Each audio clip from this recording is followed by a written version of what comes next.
A lot of us are here with the wisdom of hindsight. We probably didn't ask all these hard questions when we got our first homes at least. But yeah, what he's saying is true. When most builders do not have answers. And no, I this can is why tell in one sentence, beggars cannot be choosers. I don't know how many of us continue to be beggars. No, but I think it is a matter of creating consumer demand. It will, matter, which is why we wanted to have the builder perspective that it's actually feasible and viable for a builder to create these aspects. Consumer market. Also, I want to know where is this cistern available, 3 liters and 1.5 liters. It's available in the market. We are not in a position to even ask for No, but it's a matter of time. I believe it will change. But let me just request them to kind of take the seat, Shekhar and Alok, so we can have a quick panel. But before you ask a question, I know we have a lot of questions, but before you ask, just think twice because this is between lunch and the cost of So lunch. on the agenda, we had lunch planned at 1 o'clock, but we may have to push it to 2 for the panelists. Okay with everyone? Like we have. No, there is water in those bottles, just in case you are wondering. Yeah, this is done by a startup which just reuses old bottles, cleans them up and puts a sticker and supplies to other employees to kind of encourage people to avoid plastic bottles. Now, And politically, Minister sitting here and taking a photograph with a wine bottle. it says water 2.0. If people are okay with tanker water is already fairly polluted. So most likely your tanker water is also not of the quality that you really want it to touch your body. There's a technical term for it, right? Some bio something or the other. No, not the beauty. I'm saying the water that comes in contact with your body and your bodily needs. With the skin. Yeah, with the skin, there's something they call it. So, there's certain parameters that it has to satisfy. I'm fairly sure that if you take tanker water, it won't satisfy those requirements. But to answer short, test your water. If your STP is functioning properly, then it should be sufficiently clean, and both from a chemical as well as from a biological perspective to use for most purposes. Okay. One more very quick question. So actually, our builder has given us basic STP plant, but actually, what we tried out is like if keep the water in a bucket for say 2-3 days, it starts sinking. Initially, it looks fine, but it starts sinking. So. We checked with the other vendors. It will take for 220 apartments around 1 lakh of wastewater. It ranges from 10 lakhs to 20 lakhs. Okay, so before actually getting into that, to immediately use it only for flush water, so what is the quickest thing what we can do? Can we use like some very basic cheapest solution so that we can use at least for flush water without any smell? Yeah, just one announcement. We will have Dr. Anand Kodvasil in the afternoon. So if you have specific STP question technical, you could, some of it could be addressed there. And one of the things we're going to request him to cover is this whole secondary versus tertiary treatment, because pretty much everybody has STPs in their apartments. But what's the significant difference to get it to the tertiary? But yeah, anyway. Okay. TZ Homes was my first foray or design in water treatment. Subsequently, I built a house in Sarjapur where it uses the same principle but a totally different design. So there, the grey water, there I did parallel plumbing. So I separate the grey water from black water. Black water is whatever comes out of the toilet. Everything else is grey water. Once water is used once, it's called grey water unless it is used for flushing. The toilet water is black water. Why? Black water has got a lot more bacteria. Human waste has got a lot of bacteria. Normally grey water doesn't have that much of bacteria. So you treat it differently, you can use it much more safely, which is what the wisdom in TZ design gave me, saying that if we had the foresight, you should have done the plumbing for TZ also differently. But we took that as a design constraint in TZ. What I would suggest is, many people have said that they have parallel plumbing for flushing. Now for flushing, you don't really need bacteria free water, because it's anyway going to get a whole ton of bacteria there, so you're not going to be adding it. Only thing is, whatever is in the flush tank doesn't need to smell. So what you do is you put excess chlorine, much more chlorine than what is recommended for potable water or for human use water, because you will never touch the flush water. Okay, so you put a heavier dose of chlorine and have a separate tank which will fill the flush tank. When you put a lot of chlorine, most all bacteria will die. There's no life left there. So it won't stink even after if you keep it for 2-3 days. Like you mentioned that after 3 days it starts stinking, basically means that there is life there. There is some bacteria there and bacteria will multiply. If you keep it, that's how, by the way, they test to see whether there is any bacterial content. Even in the water testing lab, if you want for bacteria, they will take 3 weeks. So basically they create a culture, they put all the nutrient and then wait and see whether anything grows. After 1 week you will see if there is some bacteria in there, it will start multiplying and then you will see sizable number. So one way to do it is dose it with chlorine and use that for flushing alone. Okay, so no bodily contact, no this thing. For flushing it will actually disinfect your flushes also. So it's actually good to have extra chlorine. That's what you do in your Sanifresh or whatever. All the chemicals that you pour into the toilet bowl is a highly acidic, high acid chemicals. So you might as well put some chlorine. Chlorine is very cheap. Okay, and then yes, you can. So for flushing, you can straight away use it without body touching. But like what Alok mentioned earlier, test the STP treated water quality. STP treated water should not have any bacteria. If there are many STPs where the processing is not done properly, for no bacteria to come, the sewage treatment plant, I think I will not steal Dr. Kodavasil's talk, but basically the sewage treatment is done through bio means, which is basically bacteria are acting on human waste and all waste. And it's called aerobic decomposition. So we provide plenty of oxygen by putting blowers. So you blow a whole ton of oxygen into it. So the bacteria do what normally the anaerobic process, the same thing it is done anaerobically, which means you don't give extra oxygen. What will take 30 days for nature to do, you are trying to do it in 4 hours. Okay, and the way you are doing it is you are basically giving a huge amount of oxygen in 4 hours so that much more bacteria thrive there and they break down the entire thing in 4 hours. Okay, and so that like there is nothing left. Now if there is a shortcut, like if it was not 4 hours, it was 3 hours, then 90% or 80% is complete, but then there is some amount left. At that time you take out, you get your bacteria in the output, which you keep for 2 days, you will start multiplying. So basically you test your STP treated water, and if there is bacterial content out there, get on a like a STP consultant like Dr. Kodavasil. Ecotech is one of those people who maintain STPs. They will come, they will check it, they will go and fix it. They will put some more bacteria there. By the way, the bacteria you can put by dumping a whole boatload of cow dung. Cow dung has got that bacteria. Okay, so you put the boatload of cow dung into your STP after some time. That's number one. Then there are a whole bunch of other things that in TZ we follow. For example, don't put paint and other things. Don't put too much of acidic stuff into your sewage because acid kills the bacteria. So you have to maintain a fine pH balance in your sewage. So we got to start thinking that you have to basically nurture the bacteria so they do good for you. You don't care about the bacteria, they also die and then you get sewage back. Okay, so that's basically the long and short of it. How did the builder has given this RO plant was designed and given to the association by the builder? Right. For a new association, how much will it cost? Yeah. You don't need RO, as I said, you don't need RO plant. Like RO, as I said out there, is needed only for like removing the salts, dissolved salts. So if you are going to do the design that we did, like take STP water and drink it potable, then you need RO because STP water will have dissolved salts. So what the bacteria will do is basically take out all the organic stuff, but the inorganic salts, etc. will stay. So your TDS of a STP treated water will be comparable to borewell water. This is what we have seen. Okay. Yeah, it will be slightly more. So to make that potable, you need to have an RO plant. Yeah, that is the question. From my understanding was it costs no. For at least for our kind of capacity, which is it's designed for 75 KLD, I think it's around 15 lakhs. Yeah, that. Yes. No, this is the capital cost. Yeah. Yeah. So the total running cost, from what I understand, again I don't have the exact numbers. This is, you take it with a pinch of salt.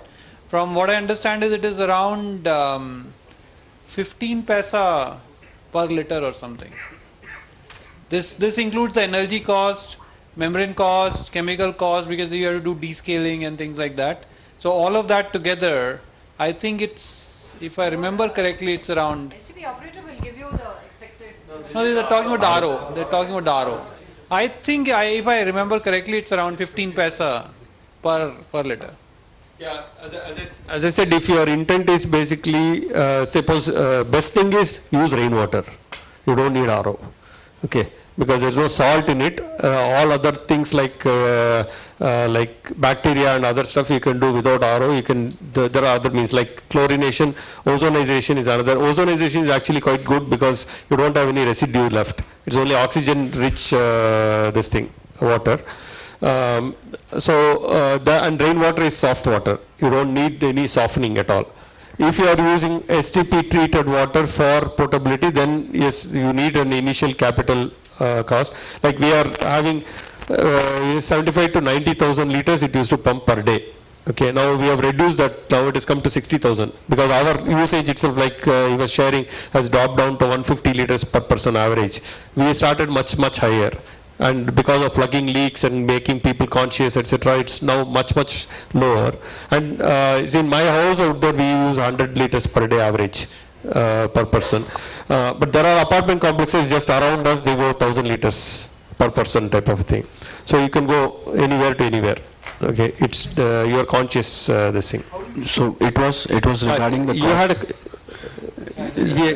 okay. Yeah, so the question was about the cost of the installation, which you said it's 15 lakh around for 100 flats, for example. Yeah. Right. But what is the maintainability? What is the cost that you? That's what he was mentioning. 15, including the maintenance, including yes, that is the maintenance part for RO only. For RO part. Okay. Space is required. You saw the photograph, right? So it's a pipes basically. It's series of pipes. It's a much bigger system. So it's right here. It's basically in form of pipe, so you can put it along a wall. It's not huge, this thing. Yeah. Similarly, the filters are all cylinders, vertical cylinders, so they don't take space. Is not the issue. So here is my question. So you just talked about the RO plant, what the STP output. Typically, you was telling the STP usually contains nitrates and phosphates quite a bit. Will they get removed in the RO? The STP actually After the output of the STP. Nitrates and phosphates are fixed by the bacteria in the sludge. That's why the sludge is a very good manure. Okay, so because the sludge that comes out actually has got lots of nitrates, which you put it back into a garden out there. It's actually is a cheap free manure. Yeah, excellent point. So now, if I test my STP water and if I find my nitrates and phosphates are significantly high, that means the process is not correct. Yes, absolutely. That absolutely. means we need to fix the bacteria there.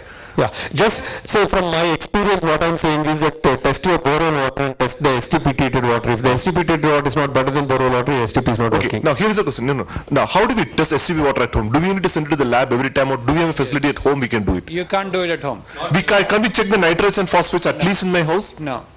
You have to. Is there a way to do that, to check the efficiency of the bacteria? See, the main problem with testing at home is, like as I said out there, you have to do culture testing to see whether there is any bacteria around, and that culture testing you can't do it at home. I understood about the culture, but I just want to check the quantity of the phosphates and nitrates. Home testing kits. Oh yeah, that'll come to you later. For both nitrates and phosphates. Oh yeah, I'll come to you. Okay, that is so Vishwanath. He will. One more point. Sorry. You want to add any more, or you want to cover it? Okay. No, my point is that it's not just nitrates and phosphates. So when we do testing, we do a complete assay. So we send it for potability test, which is not just nitrates and phosphates. They'll test for all heavy metals.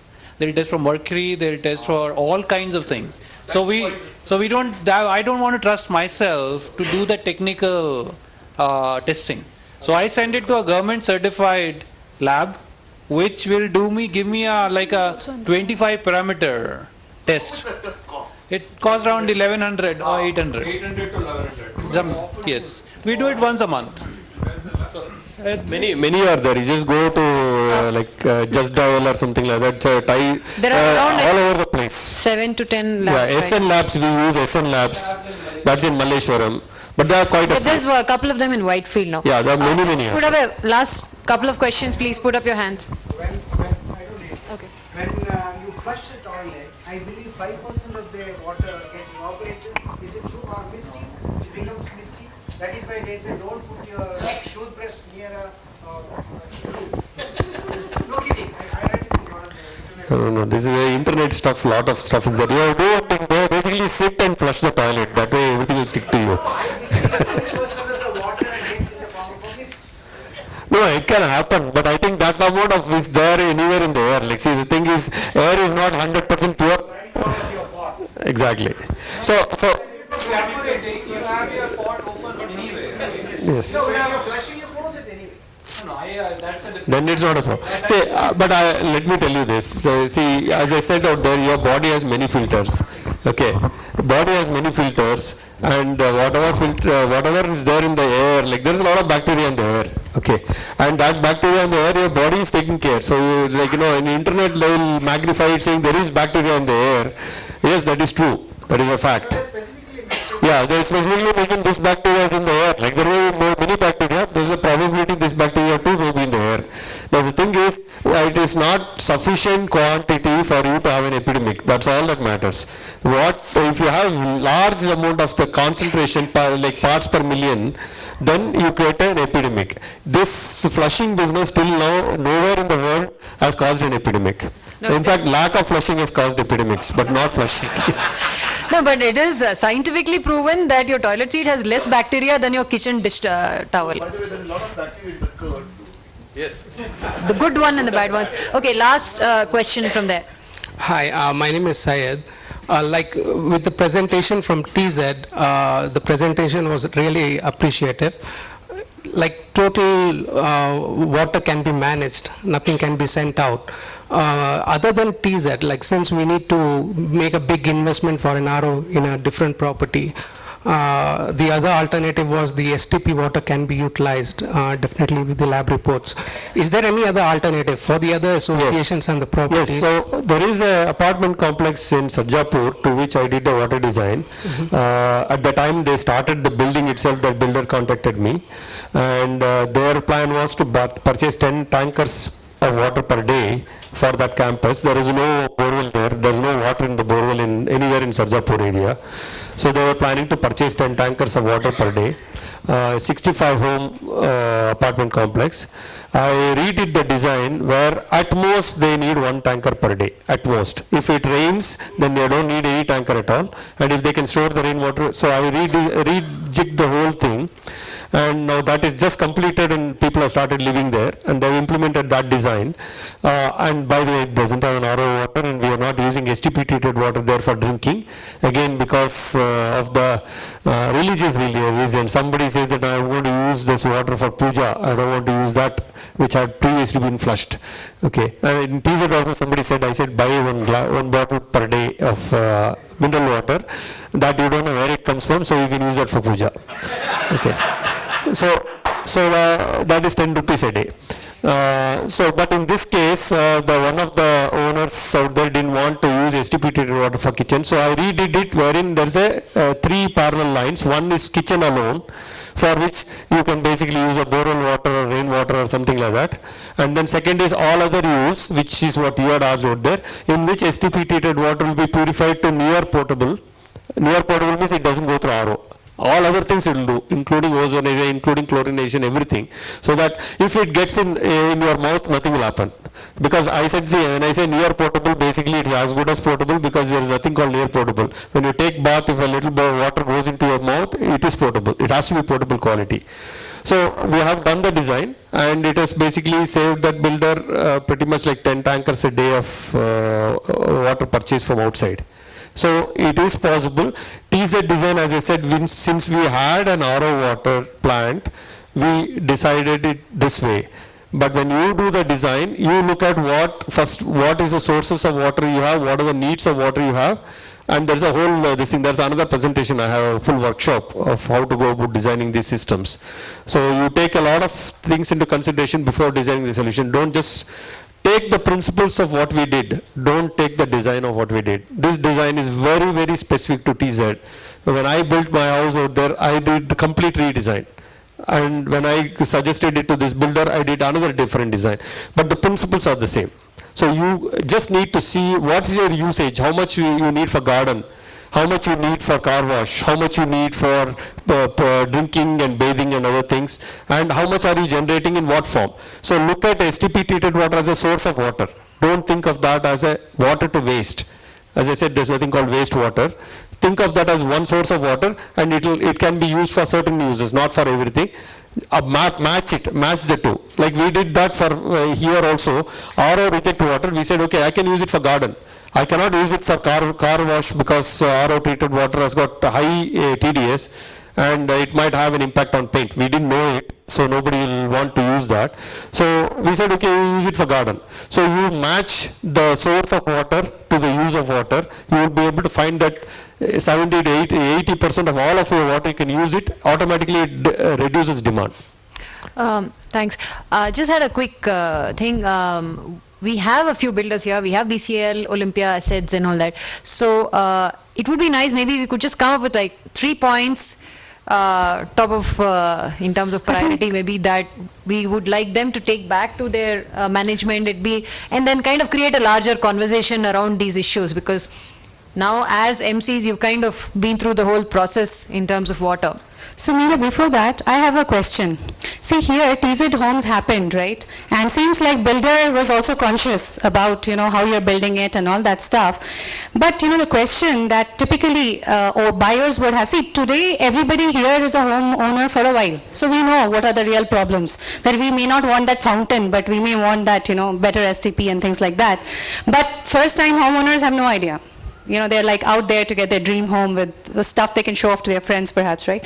So now, when you built it, it could have been a disaster if perhaps people like these guys who probably had the same kind of orientation and maybe the, inclination to provide the time to make this happen. So was this a coincidence? The fact that 3 of you are here on a dais today, was this a coincidence or is there a method to it? That builders can probably... because you invited us. Yeah, but the fact that we could find you in one thing, right? A builder who's also conscious. I think it's a good question, and I will also let Hari Krishna answer. And I think when the BCL, one thing what they did when they built TZ Homes, they also tried to sell this aspect and look for at least initial set of people that they looked for to purchase were people who are also environmentally conscious people, so they tried to select such people. I think eventually they gave up and then sold it to anybody. That is different. But all that you need, by the way, all that you need to start a movement is at least 25%. You don't need 100% for anything. If 15 to 25% of people are passionate, the rest 75 people will agree to anything. Okay, so they don't need to be passionate. Even in TZ2, there are a set of passionate people, I don't know, Alok, maybe 25%, I don't know, maybe less. I would say 25% are happy with things, 5% are willing to do anything about it. So the thing is, you just need a very, very small number, like 100 homes are there, we probably will have around 10, 15 people at best, 10, 15 homes, where we are very passionate about what we want. And the rest 90 people, they will ask questions, they will try to answer this, so we just need to answer the questions. And eventually, what we have found, especially in this water exercise, is that you can get 100% backing you. Yeah. Those 75% will not actively try to go and put this thing, they will have genuine concerns. They'll say, my child is there, I just newborn child I got out there is there. So then we need to basically, okay, we will not give you water until we test it thoroughly for a week. We will show you reports and then you say, okay, then we will supply the water. So with that, you can actually get 100%, and that's what we have done in TZ is 100% is converted today. A lot of things happen in TZ with 100% support. Which is not easy for people, but people see the point. For example, paint, when we are painting out there, we told that you shouldn't wash your brushes inside the complex. Then we said, what do you do? So he said, okay, let's go and wash it outside the complex. So we started doing it. Then he said, no, outside the complex, we are just dumping it outside. So what do you do? So then somebody went and researched it, saying, what does other countries do? And then they found that actually what we are supposed to do is to wipe it in newspaper, dry the paper, and then put it in landfill. Okay, then the question was, is that okay to put it in landfill? So, but you are trying to do less and less. We are not saying that, ultimately you can't hold on to the paint. Dried paint, what do you do? Okay, but we are trying to see how, and there are some people who are passionate about different causes. Some people are interested in paint, some people are in TZ are interested in waste management, composting, okay, organic garden, so many things. But what it did was that 5 to 10 people created enough of an ecosystem for other people to start taking their causes. And that's what I would urge, in this room, if each one of you in your complex be the champion for, just don't give up, like what Alok mentioned, don't give up, just keep on harping. Let people brand you, saying, oh, this guy comes out there, he says, no, don't use AC. Fine, it doesn't matter, whatever is your passionate thing you keep saying, you will start seeing other people in your complex who are quiet, who thought that they were freak guys to think, and they will start coming out. And once they come out, no stopping. Yeah, I think that's pretty much the sample, the numbers that you can see in any community. Diffusion of innovation. Yes, you have early adopters, and then you can Wikipedia. It's called diffusion of innovation. Yeah, but even this other, the 520, 75 is pretty much, standard across communities. So it's, this is not an excuse for us to do or not do. It's because it needs to be done. That's all there is to it. And it kind of reminds me of the experience that Jaivan shared in the last water workshop, if some of you had been there, about how they implemented an entire rainwater harvesting system in Rainbow Drive on Sarjapur Road. And because that was a lot more cost intensive. How much did you spend in total for this, this entire project from 2 lakhs? So that's like, if I can say, it is a pittance. It was 2,000 rupees. Because theirs was like huge, it was, and to convince residents and kind of, get the... We had a budget approved in the GBM 100% backed for 10 lakhs. As I said, we didn't use that, but our swimming pool was going over, so they used it there. Okay, so everything overall came within budget. But actually, this is the first time I've heard of anything of value being created for 2 lakhs. I mean, seriously. How much square feet of space you need for ours? They had For one system, 200 square feet. Nobody comes to the building body meeting. No, which is even better. So, Can I quickly add 2 points? So, the question was, how did we, 3 of us, come together? I think you're right, it's a lot of self-selection happened. TZ was a kind of experimental. BCL was not a well-established company at that time. They had done layouts, but they had not done apartments till then. A lot of plans were quite, I'm trying to find the right word. But, Radical. Yes. No, radical and impractical. But we were also impractical. The buyers were of that bent of mind that it's okay to give them a chance to prove themselves. And some panned out, some didn't pan out. But the end result was that the people who got into the campus were relatively more open to ideas, to doing things, to spending things which did not have a direct, quick impact on costs. How much transparency did you have? As in, all these now probably it is impractical. But when you were buying the house, did you know that, okay, there is this RO plant, which probably... No. They sold us on it. No, but I think it's important that you document a lot of this because everybody's going through the same process. It would be great if the detailed literature, I think, see, to be fair to BCL came with a lot of dreams, and this was their first project. In the first project, they tried out too many things. Without piloting it, they went on scale. And they actually didn't make money out of this project also, to be honest. Okay, they sold the whole, they did not, because they redid, they spent the whole thing. And in Whitefield, they were selling 100 homes where everybody else was making money. And because they had taken on, like Hari Krishna had mentioned, they were trying a centralized air conditioning system using glycol. Okay, and then there are engineering problems that they found later. Now they had never piloted it. This was the first place they were trying to pilot. It didn't work. Similarly, centralized refrigeration didn't work. Okay, but then there are a lot of things that work. Like they were trying to do centralized RO. Centralized RO is working now, and I think it's a feature in TZ. Like you can open a tap, drink water. You don't need to think I have to go to the RO. So the builder was involved with you even after handover to sort these things out? As Alok mentioned over there, because of a lot of promises that were made by the marketing team and things didn't work out, there was not I wouldn't say there was a very amicable or close relationship between builder and a lot of residents. But there was quite a few of us, we said, okay, fine, first time thing, but then there was the follow. Subsequently, we were forced to take on, the residents were forced to take on all the systems. That's when we understood the systems. It's a blessing in disguise in the sense, otherwise we would have just not bothered to understand what STP is. Today, you can, in TZ, you can go and ask a whole bunch of us. We will know exactly how things work out there. We know where the pipe is connected from what to what. Everything we'll know. So there is a redundancy right now in knowledge in TZ. By the way, I moved out of TZ after I did this. I built another house in Sarjapur, and I still own the apartment in TZ. And it's functioning because there are many people who know how the entire system works. So we deliberately diffuse knowledge. Okay, we kept it transparent, and a lot of people interested, they picked it up. And to their credit, like Alok was mentioning, initially because TZ was sold by BCIL as an eco-friendly thing, the initial buyers, many of them were like that. So we have to thank them for getting the right type of buyers initially. And as I said, even if you have that 5% of those together, you can make wonders, which is what basically TZ today is doing.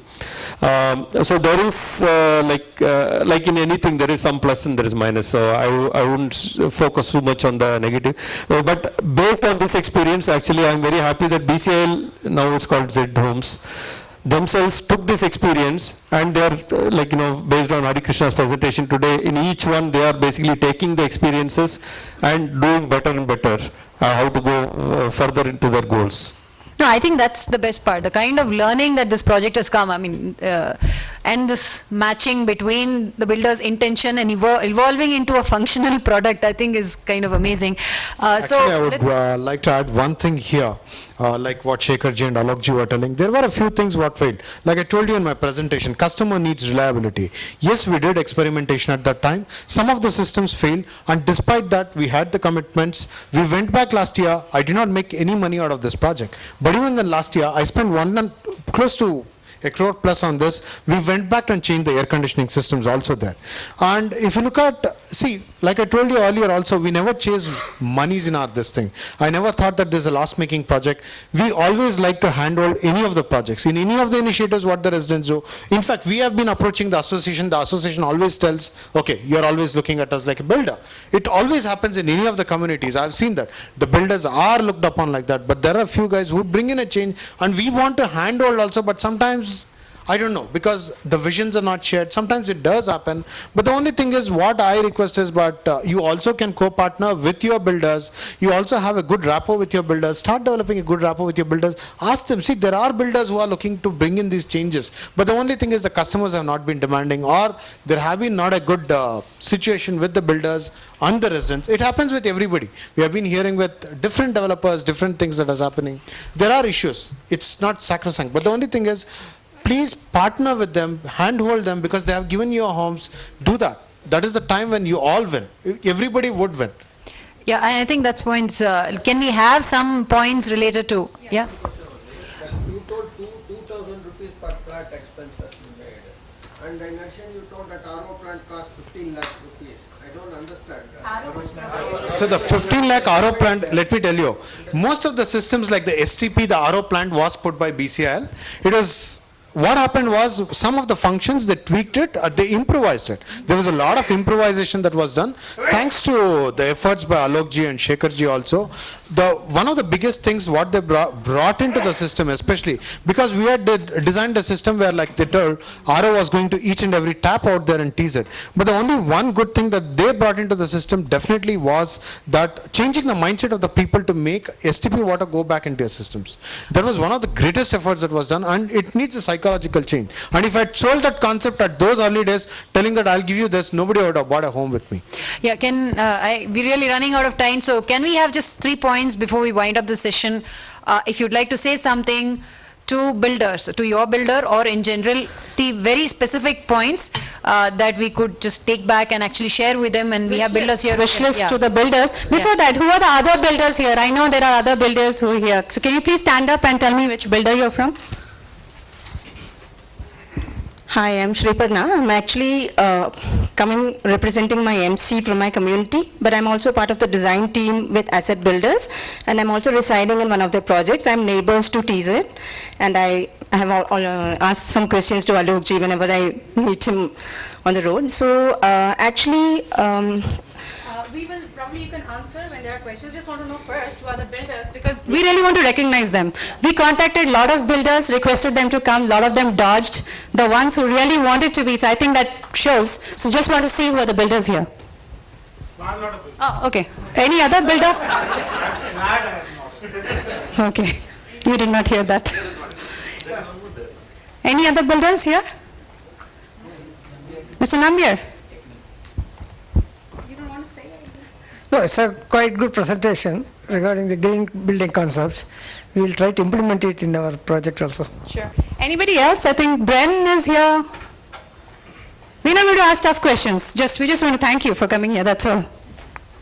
Hello, I am from Olympia Ancient Builders. Builders I am representative. We are the constructing right now at Whitefield area. We also have platinum based project we are doing right. Thanks. Anybody else? Builders? Is that it? If you don't raise your hand. I think there are probably a couple more in the morning. Okay, so I think Bren was here and Asset Olympia. So these are the few builders who acknowledge that yes, we also need to do something about it and be part of this workshop. So yeah, as Meera said, 3 wish lists that you would like from your builder, if you. The plumbing lines in most of the buildings are totally inaccessible to do anything. When seepages are there to fit water meters. So it will be good if new buildings are constructed with that in mind. Okay. Very quickly. 2 important points in plumbing lines. They should be painted in different colors so we can identify the fresh water, the sewage water and STP water. The second point I would like to always leave some free space for the future expansion of projects like RO. Because for example, in my apartment, there is only an STP. I don't know if I want to do a RO, there is how to find some physical space. That's why I asked how much square feet of space we really need. So that is something very important for the future expansion. Thank you. Yeah, I think color coding is really critical. Just to say. Yeah. In addition to rainwater harvesting and solar that you have already used, let us start thinking of wind energy also. Now it's coming to a domestic level. I think if somebody can think of wind energy, that's good. Maybe somebody else. Yeah, one of the biggest problem I find in buildings there, they try to economize, and when the pourer meets the edge of the building, the expansion joint is not properly done, so the very, very heavy leak into the basement. I think because it's very expensive, they just leave it. So I think they should take care when the pourer meets the building, the expansion joint is properly done, so leakage is avoided. I think my wish list would be to not meet the minimum requirements for RWH, WTP and STP, make them at least means something that is not only present there just for its presence. I think it should be, all people face this, that STP is less than capacity, the RWH is less than capacity, WTP is less than capacity. It's only for papers we put them. We need them to be functional properly. Like to implement this, I think we'll not be able to implement till we improve our STP capacity, till we improve our WTP capacity, till we improve our RWH capacity. That will, for our apartment, I'll tell you, it will take it to a crore. Make sure that the conditions that are imposed by BWSSB are followed. You must have this recycling of STP treated water for flushing. It's a must. You should insist on a large capacity of rainwater harvested to be stored to be reused if possible. And finally, ensure there are individual water meters for all the apartments so that users can know what it is and they can pay for it and thereby control the usage. So Mr. Hare Krishna, are you implementing individual water meters for your new projects? Yes, there are 2 points I would like to clarify here. One is on the water meters, and the second thing is on the recycled water usage in the flushes. Right now, there are new systems that are available in the market. See, what happens, I'll tell you one thing. There is always, like I told you earlier, there is a relation between water and energy. What happens is, if you look at flushing systems, today you have cisterns which flush water using only 1.5 liters or 3 liters available in the market. But now if you want to pump back the same grey water to treat STP and pump it back to your homes, it uses a lot of energy because you need to have a separate tank and all. So instead of that, you can always use, alternatively, if you are using such systems like these which are innovative, which have been come out in the, which are available in the market now, please don't use them. Instead use fresh water itself, because the cost of pumping, the cost of storage, everything, if you look at, this becomes more economically viable here. In the existing homes, no. But in the new thing, see, for example, this was posed to the builders, then this was posed as a wish list to the builders. Actually, builders can look at this perspective. Because the cost of adding, see, this system costs a little more. But instead of this, taking the plumbing line separately, exclusive plumbing line for a grey water separately, that cost is actually more to the builder. So instead, let him spend a little more to have systems like this. Hare Krishna, in this one I have to take exception. I don't agree. 2 things. One, plumbing costs for CPVC and other things are marginal compared to the cost that people are spending in tiles for a new building. Okay. So putting an additional pipe out there doesn't cost as much as putting an Italian marble or something in the foyer. So you cut the Italian marble, put a pipe out there. So it will cost you as much. So that is one thing. Second thing is on the energy cost. It doesn't matter whether you have 2 tanks or 3 tanks or 1 tank, per liter of water going from sump to the top is the same. So having an alternate tank for STP treated water doesn't increase energy cost, because that much less water you are using in the main tank. If you don't have this STP tank, you have to pump that much more extra water in the main tank for fresh water. It doesn't make a difference. It is just the initial cost of putting 2 tanks versus 1 tank that is there, and initial cost of parallel plumbing. Nothing else. There is only capital cost in this. After that, running cost will be identical whether you use fresh water and a single plumbing for all the flushes or have parallel this thing. This is what I believe. Okay. Let me clarify this. Okay. I'm coming from a holistic perspective. It's not just for costs associated with a single tank or something. What happens with the STP water is, instead of using it for this use, actually if you have a campus like with a lot of green cover, with like the number of homes per acre that we build, actually instead of pumping the water to the tanks and bringing it down, you can use this STP treated water, right? Like we can use it for drinking, or else you can have a rich landscape around the campus. What happens with this case is, when you use it like this system, see, we have gone away with these systems. We also used to have parallel plumbing systems. We have it in one of our projects in Yelahanka where we do parallel plumbing, where we have dual plumbing systems, it is called as, where we use grey water for flushing. But why we moved out as, because not just of economic aspects, but when you look at the STP water, it can be completely used for your landscaping. And where does that STP water go? It's going back and recharging your grounds below. Like the nature takes care of the treatment systems and it goes back into your ground below. So there is more value add benefits when we do this. That's one of the reasons when we did this. Can you use the excess STP treated water for groundwater recharging? You're using it for landscaping. When it goes through, yes, yeah, we can use that. We can use that. No, there's a longer topic. You want to come and... Just that particular point. Yeah. Under the law, it's not prohibited. You're not allowed to.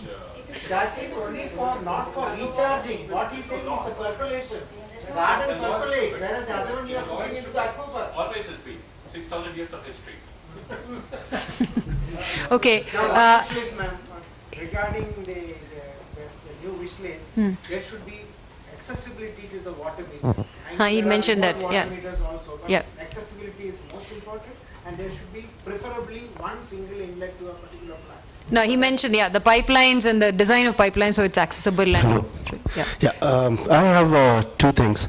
First thing is the mindset thing and psychological thing. Whenever I have dealt and talked with the builders while purchasing my first flat, the very first thing that hinders is the lack of transparency. Builders are absolutely not ready to talk to you even for 5 seconds. The only person you can approach is the salesperson who is only going to sell you BS, nothing more, nothing less. No promises made on the brochure. Brochure is not a legal document. You cannot take the builder to the court based on what was promised on the brochure. No amendment can be made on the agreement. Take it or leave it, go your way. We have plenty of customers to buy. No transparency at all, not even willingness to spend 5 seconds to talk about the specific concerns that a buyer might have and do any kind of amendments. Yeah, no, that is indeed a larger issue, but. And the second thing is, we had to spend in our apartment, SGR Verity in Sarjapur Road, a huge amount of money, a huge amount of effort to make the FPS fire prevention system functional. Builder had just given the system, it was never tested, not even once. Only when the fire audit happened, we came to know about it. There was a huge leak underground, difficulty in finding out where the leak is and rectifying that and making it functional took a huge amount of commitment and effort and persistence. So whenever builder hands over any apartment to the association, when they build it, please test out all the systems and ensure that it is functional, it serves the purpose for which it is built. Yeah, that's a good point. I think Salapuya Sanctity also mentioned that. No, another thing is they don't hand over the plumbing diagram and electrical wiring. You don't know. Okay, in our case, we actually found that they didn't have the original electric diagram. Yeah. Excuse me, I shall like to differ from what he said. You can't generalize all the builders are totally indifferent to customers. I represent Nambiar builders. I am proud to say today in this forum, our customers are directly approachable to our MD and to our technical department, not only customer orientation. Every technical issue, including design, plumbing, whatever their doubts, they are open to discussions, have an open forum, they come to us. I am technical head and my colleague general managers here, direct approach they are coming, we are responding. So let us not generalize it. So not all builders are bad. Maybe people have got their name and fame. I don't want to name them. They are number one, number two, they may not be. Okay, let me add one more point to this regarding transparency. Not generalize it. No, we understand. This is not about. 1 second. For every minor problem in every flat, there are so many wirings. Sir, 1 second, let me tell this. No, sir, please. The few builders that have come, please, they will not come next time. Let's not bring in a divide between the builders and the residents. Okay, let me tell you one thing. No, hurry. Okay. No, we do have challenges, but solutions are just a second. There are builders, okay, and there are big brand builders. Probably he was talking about big brand. Once they have a brand, they don't need to talk. No, Shekhar, just not necessarily. I mean, let's not pass judgment. This is not about any specific builder or, tarring every builder with the same brush. We are trying to say, here are the issues we have faced. And we would like to share it back with builders in general. So therefore, people who are interested in listening will listen. It's not about, anybody's specific. So, Whoever goes to the builder, he goes to the sales team only. Builder is nowhere in the picture. He has got his own people there in the front office. He says, I fully agree with him because I have faced this only 2 months back. Okay, so let me tell you one thing. There's been different experience. There is a body called CREDI. The builders, 1 second, let me finish this off. There is a body called CREDI. Now what is happening is, we realize that there is no transparency among the builders, especially related to saleable area, many of these things. There is a real estate bill also that is going to come up, okay? Pertaining to all these things I'm telling, there is a real estate bill that is going to come up, which talks of all the laws, how you can sell, because every builder has a different saleable area. So there are regulations that is coming into place. This is currently an unorganized sector. So things are getting organized. In fact, in terms of transparency, there is a growing need recognized for transparency, and there are new awards coming, especially for builders only who are transparent. It has floated right now for transparency. Earlier there were awards for quality, construction, luxury, everything. But now there are a few builders who are practicing. See, they're not from Bangalore also, I can tell you that also. There are few guys who have started practicing transparency and they are vying for these things. So we are going to see a change. Let the real estate bill come into place. There are many other regulations that are coming in. So it's going to get tightened because we all have had bad experiences. Everyone has a bad experience with any builder for that matter. But things are going to improve once this regulation also comes in place. So there will be no violations, there will be no violations on saleable area, no false promises done. So things are getting regularized. So let's wait for it and pass for the real estate bill. It will benefit you all. Okay, with that note, I think we do need to wind up the morning session. We've been like way past our time. Let's break for lunch.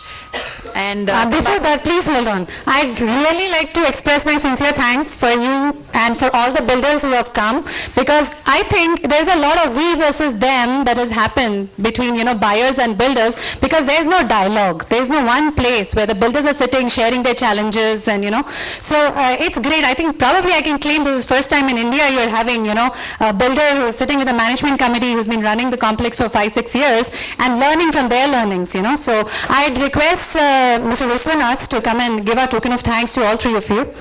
And many of you know Mr. Vishwanath. He's probably the authority on water in India. Yeah. Thank you.